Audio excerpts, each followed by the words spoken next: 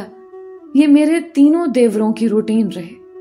اس واقعے کے بعد مجھے پہلی بار احساس ہوا کہ اگر شوہر کوئی مرد ہو، مضبوط مرد ہو، اور اگر وہ حوصلے والا ہو تو اس کو کبھی توڑا نہیں جا سکتا، اور گھر میں اس کا اختیار ہو تو اس گھر کو کبھی نہیں توڑا جا سکتا۔ ایک لمحے کے لیے میری جگہ پر اب آپ خود کو رکھ کر سوچیں کہ آپ کے گھر میں اس طرح کے حالات ہوتے تو آپ اپنی دیورانی یا نند کے یا کسی کی اتنی خدمت کرتے؟ شاید میں بھی ایسا ہی کرتے کہ اگر کوئی کسی تکلیف میں ہوتا تو میں احساس تک نہ کرتے۔ لیکن مجھے اب اندازہ ہے کہ ہمارے گھروں میں جتنا ہمارے شوہروں کا اختیار ہے، ہمیں ہر حال میں ایک دوسرے کا خیال رکھنا ہے، دیورانیوں کا، گھر کی خواتین کا، مردوں کا، بچوں کا خیال رکھنا ہے۔ ہمارے بچوں میں کوئی یہ فرق نہیں ہے کہ یہ فلاں کا بیٹا ہے، فلاں کا بچہ ہے۔ جو کچھ آنا ہے یا جس نے بھی لے کر آنا ہے، اس نے سب بچوں کے لیے ایک جیسا لے کر آنا ہے۔ سب بچوں نے ایک جیسا پہننا ہے، اوڑھنا ہے اور کھانا ہے۔ یقیناً بڑے ہو کر ان بچوں کا بھی آپس میں ایسا ہی سلوک رہے گا جیسا ان کے والدین کا ہے۔ میں آپ سب کو صرف یہ بتانا چاہتی ہوں کہ ایک متحد فیملی ضروری نہیں کہ پریشانی کی وجہ ہو۔ اگر اس میں اتفاق ہو اور اگر اس میں شوہروں کا اختیار ہو تو وہ فیملی امن کا گہوارہ بھی ہو سکتی ہے، وہ فیملی تکلیف میں سہارا بھی ہو سکتی ہے، اور الحمدللہ میرا خاندان اور میری فیملی ایسی ہی ہے۔ دوستو، یہ تھی آج کی پہلی کہانی۔ امید کرتی ہوں اس کہانی سے آپ نے بہت کچھ سیکھا ہوگا۔ بڑھتے ہیں آج کی دوسری کہانی کی جانب۔ وہ بس میں سوار ہوا تھا تاکہ بس سے بھیک مانگ سکے، تو بس کے کنڈکٹر نے اسے دھکے مار کر اتار دیا۔ حیرت کی بات یہ تھی کہ نہ تو کسی بس میں سواری نے اسے کنڈکٹر کو منع کیا تھا اور نہ ہی کسی اور شخص نے بھیک مانگنے والے سے ہمدردی کا اظہار کیا تھا۔ میں جو یہ سارا نظارہ اپنی آنکھوں سے دیکھ رہا تھا، میں نے اس بس کنڈکٹر کو روکا، اس بھیک مانگنے والے شخص کو سہارا دیا، اسے ایک جگہ پر بٹھایا، قریب پڑی ایک دکان کے واٹر کولر سے پانی بھرا اور اس کو پانی پینے کے لیے دیا۔ پھر میں اس کے پاس بیٹھ گیا، اس سے اس کی رودات سنی تو اس نے بتایا کہ میرا نام عمران سلیم ہے، میرا تعلق شیخوپورہ سے ہے، مجھ پر بھی عروج کا زمانہ رہا ہے، میرے دوست بھی تھے، رشتہ دار بھی تھے، بہن بھائی بھی تھے، میرا سب کچھ تھا۔ مگر پھر میں نے ایک غلطی کی، بلکہ ایک ظلم کیا۔ اس ظلم کو کر کے میں یہ بھول گیا کہ جس پر میں نے ظلم کیا ہے وہ بھلے ہی کمزور ہے، مگر اللہ تعالیٰ کی ذات زبردست حکمت والی ہے۔ وہ زبردست انتقام لینے والی میں مکافات عمل کو بھول ہی گیا اور میں نے وہ ظلم کر دیا۔ وہ ظلم یہ تھا کہ میں نے ایک لڑکی سے محبت کی، لڑکی ذات کی کمہار تھے اور میں ایک زمیندار گھرانے سے تعلق رکھتا تھا۔ میرے گھر والے اس لڑکی کو اپنے گھر کی بہو نہیں بنانا چاہتے تھے اور اس لڑکی کے گھر والے بھی اپنی بیٹی کی شادی مجھ سے کرنے پر راضی نہیں تھے۔ میرے گھر والوں کو اس کی ذات پر اعتراض تھا، ان کو اپنے حسب نسب پر فخر تھا۔ وہ میری شادی کسی اپنے جیسے خاندان میں کرنا چاہتے تھے، جس کی وجہ سے نہ صرف ہمارا خاندان رشتہ داروں اور تعلق واسطے والے لوگوں کی طرف سے مضبوط ہو، بلکہ مالی طور پر بھی مزید مستحکم ہو، کیونکہ جس جگہ وہ میری شادی کرنا چاہتے تھے وہ لڑکی ایک ایسے گھرانے سے تعلق رکھتے تھے جن کی اپنی کاٹن کی فیکٹریاں تھیں۔ اس کے علاوہ مختلف کاروبار تھے، مگر میں اپنی ضد پر اڑا تھا۔ جب میرے اور میری محبوبہ کے گھر والے راضی نہ ہوئے تو ہم دونوں نے گھر سے بھاگ کر شادی کر لی۔ میری گھر والوں کی مرضی کے بغیر شادی کر لینے کے بعد کچھ عرصے تک میرے گھر والوں نے مجھ سے ناراضی رکھی اور پھر میں نے محنت سماجت کر کے ان کو راضی کر لیا۔ تب میں سمجھ نہیں سکا تھا لیکن میرے گھر والوں کا اس صلح کے پیچھے بھی ایک مقصد تھا۔ کہ وہ مجھے کسی نہ کسی طرح اس بات پر قائل کر لیں کہ میں اپنی اس محبوبہ کو، جس کو اب میں بیوی بنا چکا تھا، طلاق دے دوں اور اپنے گھر والوں کی پسند کے مطابق شادی کر لوں۔ خیر میرے گھر والوں کی صلح ہوئی تو میں اپنے گھر واپس آ گیا۔ آہستہ آہستہ میری ذہن سازی کی جاتی رہی، مجھے میری بیوی کے خلاف کیا جاتا رہا، اور کہتے ہیں نا کہ جہاں قطرہ قطرہ پانی پڑتا رہے تو بھلے ہی نیچے پتھر پڑا ہو اس پر بھی گڑھا پڑ جاتا ہے، نشان پڑ جاتا ہے۔ میرے ساتھ بھی ایسا ہی ہوا۔ ایک تو میں اپنا شوق پورا کر چکا تھا، آسان لفظوں میں کہوں تو اپنی ہوس مٹا چکا تھا۔ دوسری بات، میری بیوی امید سے ہو چکی تھی۔ تیسری اور اہم وجہ، میں اپنے گھر والوں سے الگ ہو کر آزما چکا تھا کہ میرے گھر والوں کے بغیر دنیا میں کوئی اہمیت نہیں ہے۔ مجھے کوئی 2 دن کے لیے رکھنے پر بھی راضی نہیں ہے۔ میں جو کچھ بھی ہوں اپنے گھر والوں کی وجہ سے ہوں۔ ابھی میرے گھر والے میری ذہن سازی کر رہے تھے کہ اسی دوران میری ایک بیٹی پیدا ہو گئی۔ جب بیٹی پیدا ہوئی تو میرے گھر والوں نے مجھے ڈرانا شروع کر دیا اور کہا کہ اب تم پر اتنی ذمہ داری ہوگی، اب یہ ہو جائے گا، وہ ہو جائے گا۔ انہوں نے مجھے اتنا خوفزدہ کر دیا کہ میں نے اپنی بیوی کو بیٹی کے ساتھ طلاق دے کر گھر سے فارغ کر دیا۔ اب اس کے پاس کوئی ٹھکانہ نہیں تھا۔ اس نے میری منت سماجت کی کہ مجھے قرآن کے واسطے دیے، مجھے کہا کہ میرے پاس رہنے کو، سر چھپانے کو کوئی جگہ نہیں ہے۔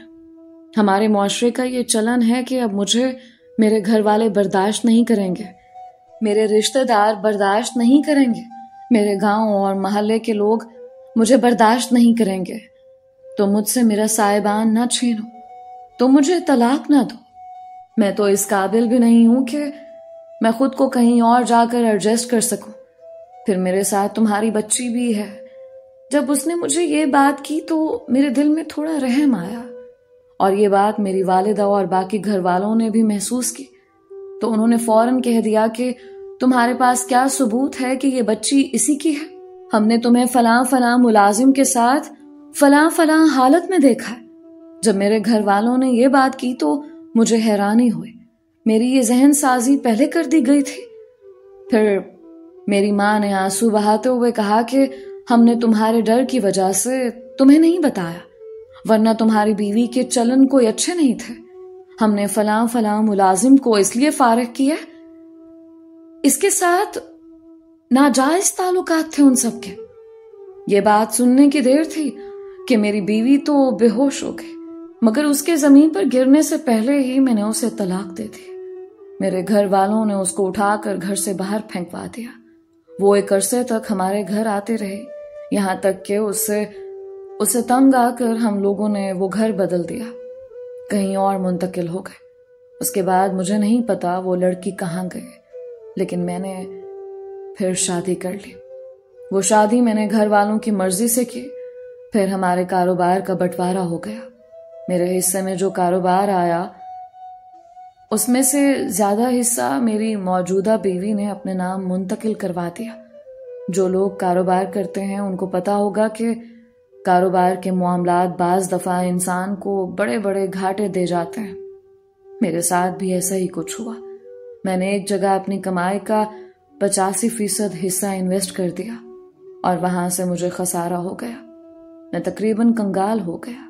میں نے اپنی بیوی سے مدد مانگی تو میری بیوی نے نہ صرف میری مدد کرنے سے انکار کر دیا بلکہ مجھے زوال میں دیکھ کر مجھے چھوڑ کر چلی گئی۔ اس نے مجھ سے طلاق لینے کے بعد میری ہی کمپنی کے ایک ملازم سے نکاح کر لیا۔ اس سارے وقت کے دوران میرے والدین کا انتقال ہو چکا تھا۔ میرے بہن بھائیوں نے میرے ساتھ کسی قسم کا کوئی تعاون نہیں کیا۔ میرے پاس آخری سہارا میری بیوی تھی، وہ بھی مجھے چھوڑ گئی تھی۔ میں بالکل خالی ہاتھ رہ گیا۔ پھر ایک عرصہ تک میں اپنی سابقہ بیوی اور بیٹی کو تلاش کرتا رہا، مگر وہ مجھے کہیں نہیں ملی۔ جب میرے پاس اور کوئی صورت نہ رہی تو میں نے بھیک مانگ کر کھانا شروع کر دیا، اور آج تک بھیک مانگ رہا ہوں۔ اور بھیک مانگنے والے شخص کی کہانی کا اختتام ہوا تو وہ بھیک مانگنے کے لیے ایک طرف چل دیا، اور میں وہاں بیٹھا سوچنے لگا کہ کاش اس انسان نے ظلم نہ کیا ہوتا۔ کاش اس انسان نے کسی معصوم کی زندگی محبت کے نام پر تباہ نہ کی ہوتی، تو شاید آج اس کا یہ انجام نہ ہوتا۔